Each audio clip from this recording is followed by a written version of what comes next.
Anies mau dibikin seperti SBY.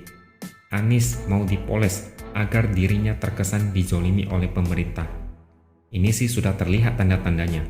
Misalnya, Anies dipanggil KPK, tapi narasi yang mereka buat adalah Anies sengaja dihalangi untuk jadi capres. SBY turun gunung, mengatakan hal yang kurang lebih mirip. Sekarang Andi Arief bahkan lebih frontal lagi. Kalau pemerintah diam saja, justru sangat berbahaya. Masyarakat bisa menganggap ini adalah benar. Anies diuntungkan, Demokrat bisa tersenyum.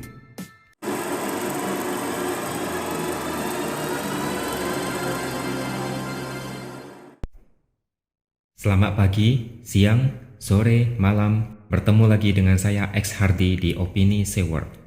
Kali ini kita akan bicara kembali tentang Demokrat dan Anies. Sudah bukan rahasia lagi kalau Demokrat tidak mau kecolongan lagi. Tahun 2019 lalu, kuat dugaan AHY akan dijadikan sebagai cawapres Prabowo. Tapi kemudian ditikung oleh Sandiaga Uno di menit-menit terakhir. Sampai-sampai Andi Arief menyebut Prabowo sebagai Jenderal Kardus. Benar atau tidaknya isu tersebut, kita anggap saja benar. Karena sejak Demokrat mengusung AHY sebagai calon gubernur DKI, ini sudah tidak benar lagi. Anak tak punya pengalaman apa-apa langsung disodorkan sebagai calon gubernur. Gagal di Pilkada DKI, gagal jadi cawapres di Pilpres 2019, tahun 2024 nanti Demokrat tak mau gagal lagi. Artinya Demokrat akan mati-matian. Tapi ada satu halangan besar. AHY tidak laku.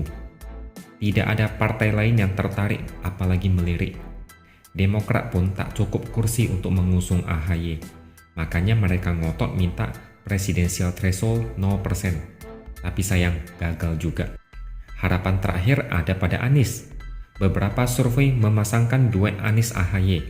Itu pun dengan syarat Anies diusung partai lain, karena Anies bukan kader partai manapun. Di sisi lain, Anies tak kunjung dideklarasikan sebagai calon presiden secara resmi. Hanya Nasdem yang terlihat sangat serius. Baru-baru ini, Partai P3 juga sudah mendukung.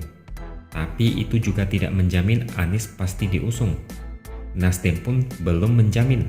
Nah, Demokrat bisa nangis kalau Anies tak bisa nyapres, karena AHY juga ikut tak bisa nyapres. Maka dari itu, ada dugaan Demokrat sedang membantu Anies agar bisa resmi nyapres. Caranya gimana? Kalau menurut saya, caranya seperti ini. Yang pertama, SBY turun gunung. Ini sudah saya jelaskan di video sebelumnya. Dia bikin isu capres-cawapres hanya 2 pasang dan pemilu akan tidak jujur. Yang kedua, ini yang terbaru. Andi Arief bikin ulah licik melalui video yang beredar baru-baru ini. Dan sepertinya memang orang ini sengaja dipelihara oleh Demokrat untuk bikin gaduh. Video yang viral itu berdurasi 1 menit 51 detik. Di video itu, dia bicara soal peluang Puan Maharani maju di Pilpres 2024. Menurut dia, semua pihak sebenarnya berani menghadapi Puan dalam Pilpres. Pasalnya, mereka yakin bakal menang jika melawan Puan.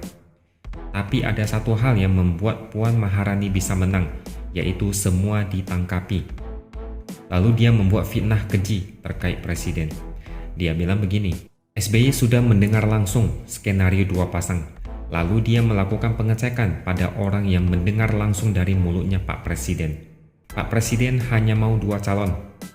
Kenapa 2 calon Pak Presiden? Kan ada Anies, ada Ganjar. Oh, Anies kan sebentar lagi masuk penjara. Terus partai-partai lain di KIB apa segala. Kalau nggak nurut, tinggal masuk penjara aja itu. Gila bukan? Video ini menjadi viral, dan karena viral, Andi Arief minta agar video tidak dikutip, dengan alasan itu untuk internal, dan ada bagian yang dipotong, dan bisa membuat salah paham. Ini sih namanya munafik. Karena di video itu dia bilang kalau mau dimuat, ya dimuat aja. Udah viral baru panik, tapi saya anggap ada dugaan kesengajaan. Ini bukan cuma sekedar fitnah keji terhadap presiden dan partai lainnya, tapi ada maksud lainnya di balik kontroversi ini. Jadi masih yakin Andi Arief keceplosan bicara? Tidak mungkin. Rasanya tidak mungkin. Andi Arief berkali-kali berbuat seperti itu, tapi masih aman-aman saja. Jadi anggap saja ada dugaan Demokrat melindungi orang ini. Untuk apa? Ya bisa jadi untuk keperluan seperti ini. Tujuan dari ucapan Andi Arief adalah untuk memoles Anies. Pola ini sangat khas. Demokrat mau menggunakan kembali strategi yang pernah digunakan SBY dulu, yaitu play victim dan dizalimi. Kalau saya tanya pada kalian, kenapa SBY bisa menang pemilu dan jadi presiden? Faktor yang paling utama adalah strategi dizalimi. Tahu sendirilah, banyak masyarakat yang gampang terenyuh dan tersentuh hatinya melihat orang yang dizalimi. Padahal dalam politik, ini cuma strategi agar dapat dukungan luas.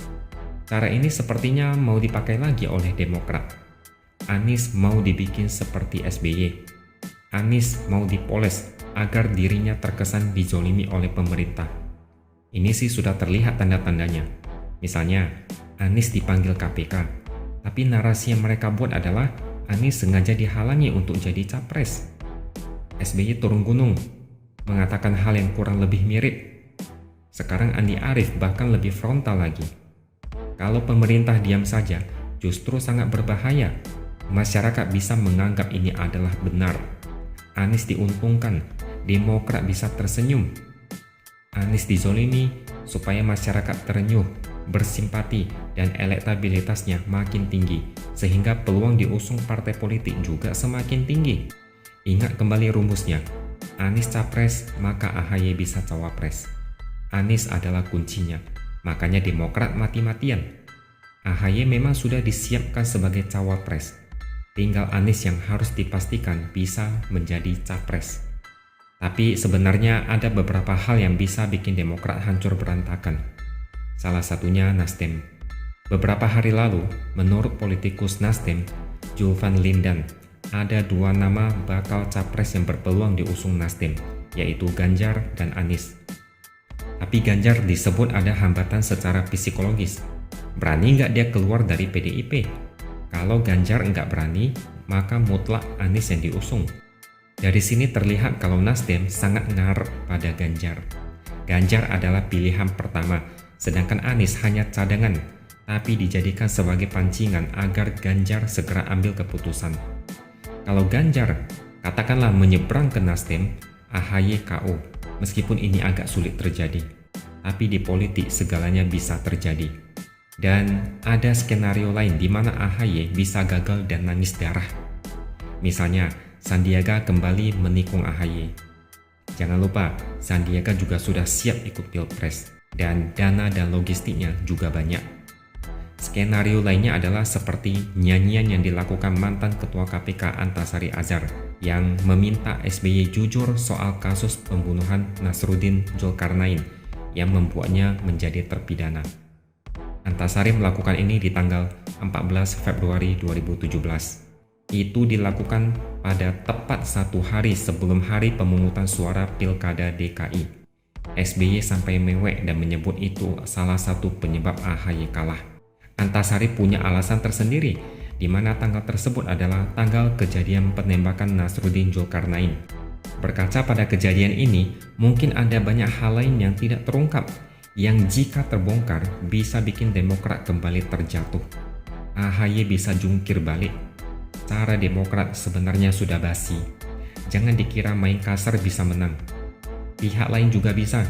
Dan ada banyak kemungkinan AHY tak bisa ikut pilpres meski Anies bisa nyapres.